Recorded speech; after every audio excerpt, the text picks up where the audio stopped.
Today's project, working on this Mustang for a good friend of mine. Actually, well, you all know Tony from the YouTube channel. We got a repair we're doing here, and the corner was damaged on the hood, and we got to paint the bumper. So that's today's work. Mustang is now ready for paint. You can see here where the spots we had to fix, and the bumper. All right, I got base coat on here. We've done the bumper 2 coats. And I've done a blend here to here because we had those repairs we saw, and I blended on the fender. So I'm going to let it set up a bit, see if it needs a little more blending. If not, we're going to hit it with some clear.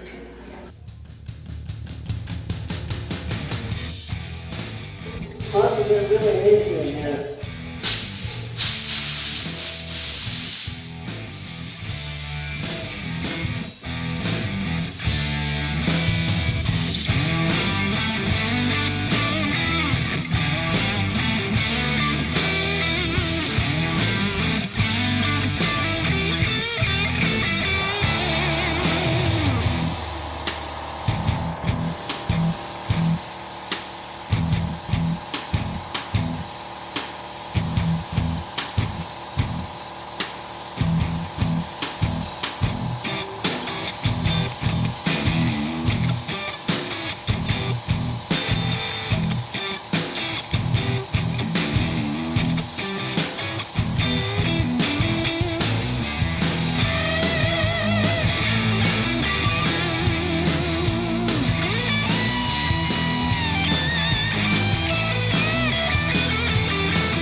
Welcome back, guys and girls, to another episode of Dad's Toy Garage. And we got a bunch of things going on in this video. As you've already seen, just previous to this, I got to paint a little bit on Tony's Mustang, get those repairs done for him. That was actually a lot of fun, getting to paint a car. At work, I paint motorhomes. But painting a car, muscle car, that was fun. You're going to see in this video stuff like where I start using Dynamat. I love this product, it works amazing. You'll see where that's used. Another product right here, SEM. We'll be getting into where that's used and how well it works. It works amazing, and you'll hear more about that. By the way, not sponsored by either of these products. I just know they work, and that's why I'm showing them to you guys in the video. And as far as Project Snake Charmer, a little update on the project. You can see it right here. We haven't worked on it for a while, and here's the reason for that. Tony and I did not have any racing to go to for the first half of the season. It was kind of shut down for a while due to circumstances. Well, you guys all know what's going on. But yeah, it's become a parts shelf. Don't worry, we'll get back into it. Me and Tony are like 5 things away from getting this car running, and I'm pretty excited. I would love to see this thing rip. But let's get into this project. I want to have this car painted. In the next 2 videos, you'll be seeing paint come on this car. So 2 videos, then paint. So I'm very excited to bring that to you guys. But today, let's get into the project and have some fun. Just finished unboxing something that came in the mail today all the way from Chile up to Canada here. And it is a pair of GT badges. I'll be striping the car as a GT. Yeah, so up on the screen there is this guy's Instagram handle. And I thank you very much. You guys can take a close look at them. Really nice craftsmanship. These are aftermarket badges.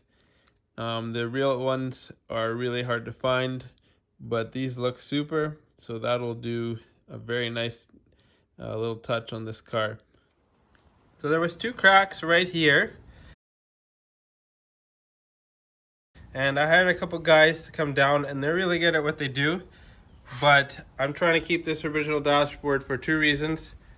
They're expensive to have redone, and it's an original dashboard. So now I'm gonna at some point sand this in fresh black, but they did a super good job. Just thinking a little bit about the paint process, and I'm feeling like it is the best time to paint the dashboard. So we will start with the steel part of it. It's been epoxied when I did the rest of the car, and I'm gonna paint it semi-gloss black, and it'll dry. We're gonna go on a camping trip for a couple of days, let it dry up real good, and then I'll ask that and I'll spray the dashboard. And the reason I want to do this is so I don't have to worry about masking the whole car later when we go into paint. And I'm just deciding between two colors right now. I'm deciding between the Duplicolor engine enamel done in semi-gloss, part number right there, CDE 1635, semi-gloss black. So there's that, and I always like using that stuff. And then there's VHT, which is a roll bar coating, and that's satin black, CSP 671, and they both look really good. You can kind of see the satin sheen I did on this piece of galvanized. This one is the Duplicolor, and this one is a VHT, and I'm noticing you probably shouldn't get it. It's a little bit thinner, is what it looks like, and it turns shiny on those spots. So the better looking one I think is Duplicolor, and I'm guessing they're similar durability. The Duplicolor should hold up against the sun really well and the hot interior temperatures, because it's good to 500 degrees, and you better hope your interior is not getting that hot. So I'm gonna decide what I'll do and we'll spray it up. I shot the Duplicolor first, and I think they've changed the formula. It was too glossy. But this VHT roll bar chassis paint, part number again is CSP 671 satin black. Look at that. I feel like that is a perfect sheen for an interior. It's still drying up in the middle here, but I wanted to feature this so I can unmask it. But that's looking sharp. That's what I was after. And yeah, you'll see a couple of dents in there, but those are the spot welds that would have been there from factory. So looking good. There you go, guys, girls. Dashboard looks spot on. So this is why I had the dash guys come in and repair this. There are zero cracks. It's faded, yes, but the only issue was that top corner, or I guess driver's side corner on my car right here, which they've fixed. And I have a product for that we'll be putting on there. This is going to sit for a couple days so it fully cures. And I'll just show you guys what product I got in the works for that. So this is what's going to be going on that dashboard, on the vinyl part, and on my door panels, which are also just as good shape as the dashboard, is Semcoat. And the one I'm going with is Landau Black 15013. So we'll be spraying that at some point, potentially in this video, just not today. These are the inner splash shields for the front fenders, and I had them done in a product similar to Line X. I guess we better show the side, you're going to see when it's in the car. But I had that done at a local body shop called Berg's Prep and Paint. They also do sandblasting, so they did the prep work after I did the rust repair. You can see a little bit where the patches were. I rebuilt this from scratch here, and the whole top. Where's that weld mark? I left the welds on to keep them a little stronger, just kind of clean them off a little. Same idea here. You can see it just a little bit. Once in the car, I don't think you'll see that. And I think I built this part from scratch. I can't remember. But same idea here. This was rusted out, so I built that from scratch as well, from this point here. So yeah, they look great. It's been a while since you've seen the video of me doing the engine bay shave. But I've relocated the washer bottle into the fender well here. This pipe here is actually out of a Chrysler Crossfire, and I've cut it down, put a little joiner pipe in here. It's going to slide up in this hole here.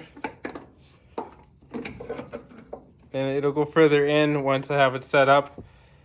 The washer bottle used to be there where I shaved the firewall, but all you're gonna have now is this guy here. Cleans that engine bay up quite a bit. And that's all you'll see in the engine bay.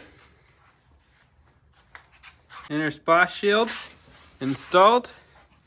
Nice, neat, tight package there. And as I showed in a much earlier video, this drain tube is now extended to come right out of the bottom of the fender, so there should hopefully be no water puddling down there causing rust issues. First thing we're going to go through is this, and what led up to it was I had ordered a brand new antenna, and after I got it I decided I would like power antenna. So I've got this thing from Retro Sound. It's a power antenna. I got to go through instructions to figure out how to install it, but part number RES-PA01 or 01, and yeah, it's got all the hookups here. It looks like we got a power and a ground wire plus an antenna hookup. My goal is to hope to make it work with my factory AM/FM Toyota radio. If not, we'll get a Retro Sound, most likely, radio. So some hookup hardware here and different fittings to mount the antenna at different angles. The space I'm going to be figuring to put it in is here. It'll come through this hole right there, and the original antenna mounting was here. So I'm not sure how well it's gonna work in here. I think we'll be able to make it work already. Yeah, that should work. No reason it shouldn't work. We'll need a custom mounting bracket, but lots of room for that guy to fit there. So yeah, you guys got the I've given you the part number. We'll go over it one more time here. For those of you who want to do this, if this works nicely for this car, is RES-PA01 Retro Sound automatic antenna. And that's the first order of things we've got in the mail. And the Retro Sound antenna is installed. It's got to have a drain tube in the bottom, so I ran it alongside the other one. I was able to reuse the factory antenna grommet, which is in there. And it all works like it should. I made two brackets instead of the one that it suggested. So one goes to the original antenna mount, and the other one uses up this hole right in there, which is capped off anyways. So there we go.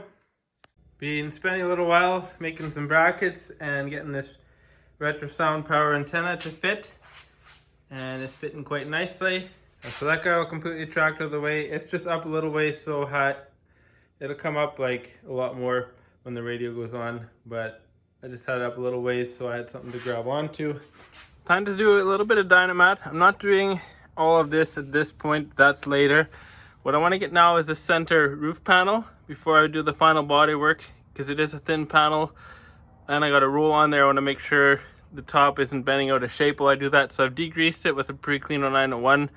I kind of just took a scuff pad to get most of these fuzzies off of here that were left from the original tar that was up there. And I know the sound deadening does work because I had a different car, a 97 Mustang. I put this in here, everything but the headliner, and literally you didn't have to yell at your person while you're driving on the highway anymore. So I'm gonna add the headliner to this list and cross my fingers it stays up there. I've seen lots of guys do it, so I don't know why I wouldn't. So I'm in the middle of doing the Dynamat sound deadener. The sheets look like this, right here. And I've got a section done here.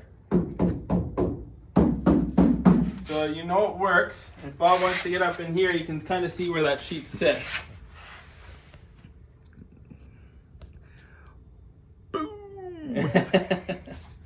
So it's crazy, Bob. Like, I have just two sheets up here, and I've from this sheet to this sheet, we're sitting here talking. I had said to you, I can notice the difference already. So what you pay for is what you get. I'm thinking it's like only the roof done and the whole car seems half as tinny and loud already. And there's like, if you look in here, there's nothing else in here. So guys, this is a good product. I definitely would support Dynamat. Like I said, I had it in my other Mustang. That was a full, what'd you say, Bob, SPL car back in the day? Yeah, we did quite a bit of thumping in there.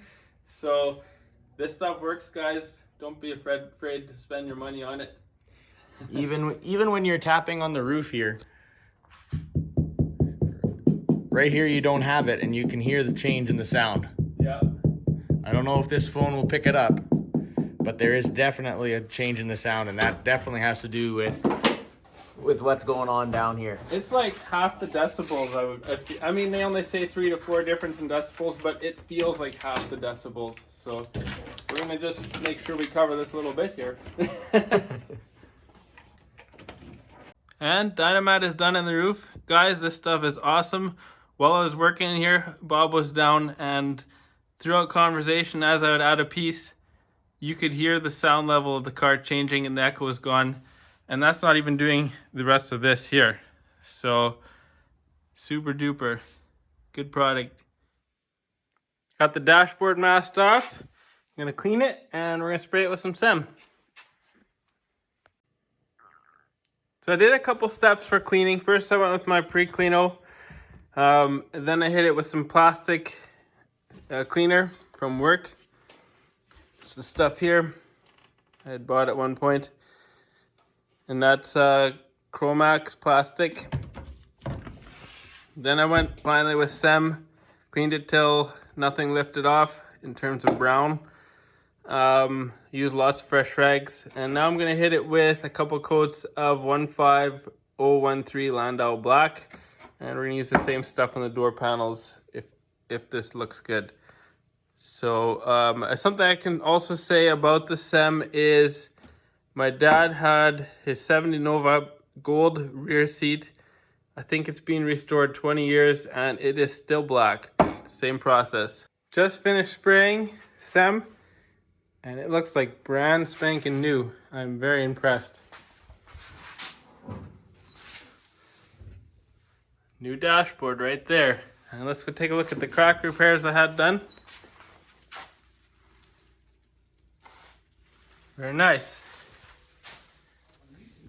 Got my dad here again. We're having a, what did you call, block party? Block party. So we're working on the roof. That's the whole block here. I'm working on the hood. He's being useful here too. Just retaped the line. I want to make sure it's still good. I'm going to go over this at the end here now. And we're going to hit it with 320 grit sandpaper. Do the top, bottom. Already got the hood done.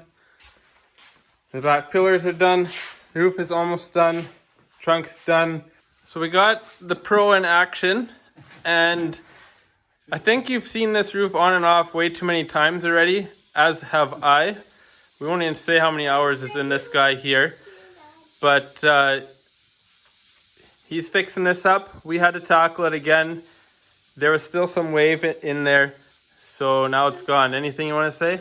Well, this roof it may seem very small and not much work, but until we put the Dynamat on the back side, which stiffened it up quite a bit, we've had one issue after another with it just being too thin. So you gotta use very light sanding so you don't dig it out. As soon as you start putting pressure on and it would move down, you're creating a hole. And you can do that without even realizing it. So right now we're using a very small block. All we're doing is we are feathering out all these different areas. And if you look at it closely, you can see how this turns into this, to this, to this. This is totally feathered out now. Once you see that, now you know that you've got that down pat. So yeah, it's been a lot of work. It just takes patience. I've done several, and this has actually been the worst. But I guess we started off with something that needed a lot of work too, right? Yeah, this was probably one of the worst roof panels I've seen. And you worked in a body shop many years. This is the hardest one I've had.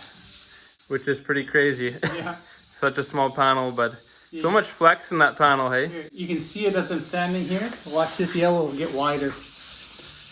And then you can see when it's, see here it's a thin line. And all we're trying to do is make that into one level piece. See it happening? I'm just taking there. That's nicely feathered now. And when they're more a sharp transition, you know that it needs more work typically. And after this, what we'll do is we'll put on one more coat of primer, and then we'll wet sand on a block, and that'll be ready for paint. So we are that close, guys. thanks for joining me, guys and girls, in the shop. I'm feeling very confident about this build, and next video is the last video you're going to see of the car in any form of gray primer, which is very exciting. We're going to be doing the final prep on that thing, getting ready to get to a paint booth. And yes, I have finally found that paint booth, and it is a nice paint booth, and you'll get to see that coming up soon. So stay safe out there, guys. Have fun on your projects, and we'll talk to you later. Oh, and another thing I should mention is I've changed my format a little bit. You're not going to see like Project Judith Ann, and then maybe another video would be Project Snake Charmer. You'll probably see a little bit of whatever I'm working on at that time. So like you've seen in this video, a little bit of Mustang painting, a little bit of Sleeka work, and such as that. But if you like what I'm doing, feel free to give it a thumbs up. It lets me know that you're enjoying what I'm doing, and hit that bell so you know when the videos come out, and I'll keep making them for you as long as you guys like watching. So we'll talk to you later. Have fun.